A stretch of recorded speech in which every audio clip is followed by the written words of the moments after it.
As coplas populares que expresan sentimentos amorosos, tamén coitas, ledicias, desdéns, donaires de turreiro, etc., en Galicia foron maioritariamente compostas por mulleres, en opinión do Padre Sarmiento, e de outras fontes.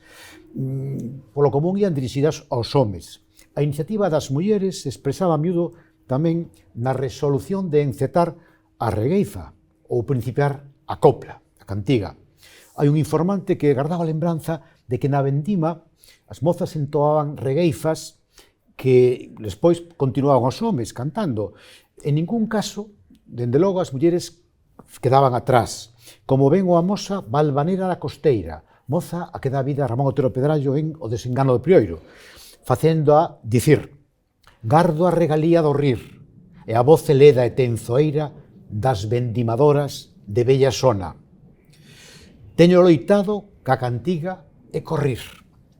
Tamén Florencio Delgado Gurriarán, na súa composición Cantiga da Vendima, salienta a inclinación feminina ao canto. Dicía: rachan o ar os alalás, lallos das cepeiras tortas, polos acios a chorar, sorrisas das nenas louras, seus amores a cantar.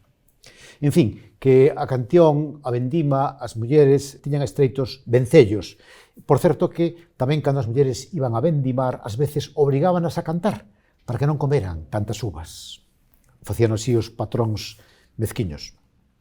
Ben, as mulleres traballaban máis que os homes, pero tamén rían máis e cantaban máis. En Florencio Delgado Gurriarán se ve moi ben isto, como aduce varias veces estrofas nas que rían e cantaban máis, e tamén a súa vida era máis dura, máis laboriosa, máis esforzada.